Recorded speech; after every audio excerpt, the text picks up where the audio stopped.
All right, this lesson is on Photoshop, its interface, the tools palettes, where you can find your palettes, some of the important palettes. So we're going to start off over here on the left-hand side. You'll notice you have a set of different tools that you can use. Towards the bottom here, you might notice that there's some that look like Illustrator, okay? One of the most important tools is your Move tool because it allows you to move your images around. And then other important tools are these selection tools that allow you to select different areas of your images to manipulate them, okay? But we're going to go through many of these tools in subsequent lessons, so I'm not going to go over all of them right now. But below this video, you will find a link to more information on the individual tools if you want to find out what each of them specifically does, okay? And then if we go up to the top here, you'll notice that similar to Illustrator, there are options. So anytime you click a tool, the options will change. On the right-hand side typically are your palettes. By default, they set themselves to the side here. If you go into Window, you can go into Workspace, and if you say Reset Essentials Workspace, it'll put all of these tools here. So for instance, if I were to have these in the way and I was missing palettes and I wanted to kind of get back to the essential palettes, I would go into Window, Workspace, and then Reset Essentials.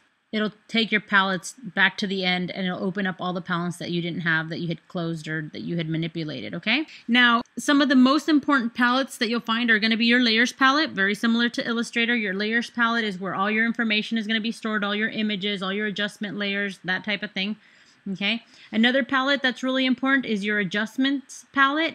Anytime that you add a manipulation, like an adjustment layer, this will allow you to manipulate the details of that adjustment layer, okay? Other palettes that are important are in here. We click this one. It's your History palette. You can take it off the dock here.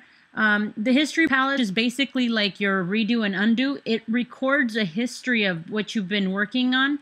Now, it doesn't record everything. It usually only goes back a certain number of steps. And as you redo things, it replaces other steps that you've done if you move back in the History palette. Now, this isn't making sense right now, but you'll see me refer to it in subsequent lectures. But basically, this records a trail of the steps that you have been doing, okay? So the History palette, really important. The Layers palette, really important. The Adjustments palette, really important, okay? We also have this Properties palette. This is going to come into play when we start doing things like selections. The Properties palette, anytime that you add adjustments or anything to your, anytime you add selections or adjustments and stuff, things will show up here in the Properties palette and you'll be able to manipulate them. It's kind of like the Appearance palette in Illustrator, where it records what properties are applied to different objects or photographs, okay? Okay, so this concludes the lesson on Photoshop, on the interface, the panels, and the tools.